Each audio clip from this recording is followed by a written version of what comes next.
Lesson 12, Abraham's inheritance. Monday, March 20th. Heirs of the kingdom.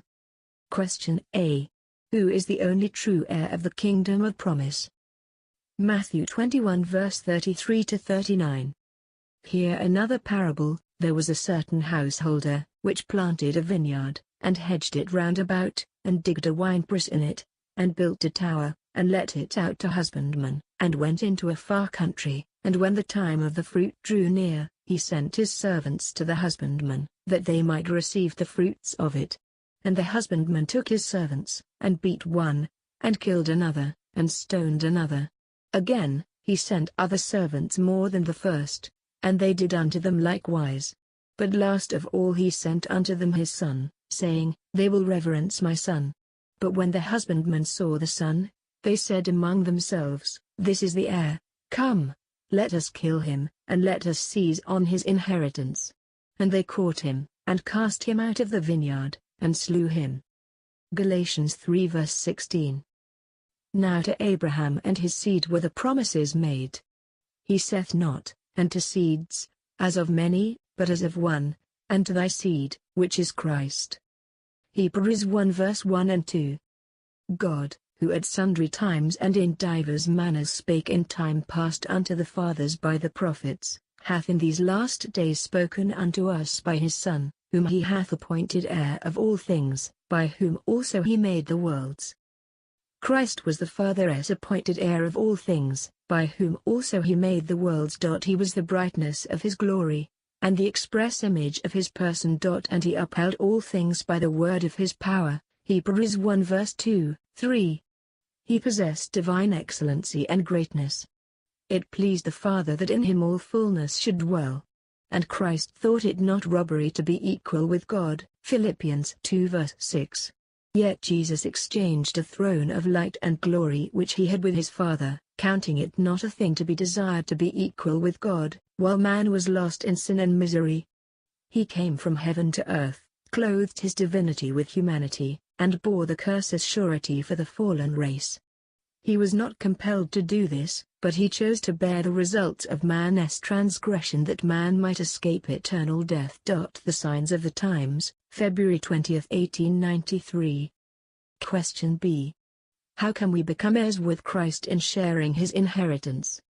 Romans 4 verse 13 to 17.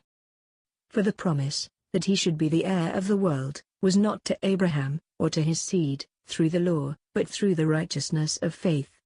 For if they which are of the law be heirs, faith is made void, and the promise made of none effect, because the law worketh wrath, for where no law is, there is no transgression. Therefore it is of faith, that it might be by grace, to the end the promise might be sure to all the seed, not to that only which is of the law, but to that also which is of the faith of Abraham, who is the father of us all, as it is written, I have made thee a father of many nations, before him whom he believed, even God, who quickeneth the dead, and calleth those things which be not as though they were. Galatians 3 verse 26 to 29. For ye are all the children of God by faith in Christ Jesus. For as many of you as have been baptized into Christ have put on Christ. There is neither Jew nor Greek, there is neither bond nor free, there is neither male nor female, for ye are all one in Christ Jesus. And if ye be Christ's, then are ye Abraham's seed, and heirs according to the promise. Only those who have appreciated the grace of Christ, which has made them heirs of God and joint heirs with Jesus, will rise from the grave bearing the image of their Redeemer. Selected Messages, BK1, page 259. The fulfillment of the promise that we shall be joint heirs with Christ rests upon our willingness to deny self. The Upward Look, page 235. Question C. As we declare our faith in Jesus Christ in whom all the promises of God are made, what does he call us? Romans 8 verse 14 to 17. For as many as are led by the Spirit of God, they are the sons of God. For ye have not received the spirit of bondage again to fear, but ye have received the Spirit of adoption, whereby we cry, Abba, Father. The Spirit itself beareth witness with our spirit, that we are the children of God, and if children, Then heirs, heirs of God, and joint heirs with Christ, if so be that we suffer with him, that we may be also glorified together. Galatians 4 verse 4-7. But when the fullness of the time was come, God sent forth his Son, made of a woman, made under the law, to redeem them that were under the law, that we might receive the adoption of sons. And because ye are sons, God hath sent forth the Spirit of his Son into your hearts, crying, Abba, Father. Wherefore thou art no more a servant, but a son, and if a son, then an heir of God through Christ.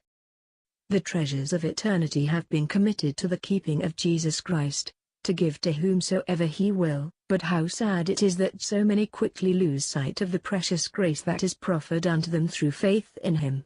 He will impart the heavenly treasures to those who will believe in him, look to him, and abide in him. Selected messages, BK1, page 138.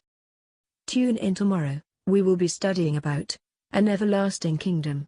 Feel free to share this lesson with a friend and please subscribe to our channel.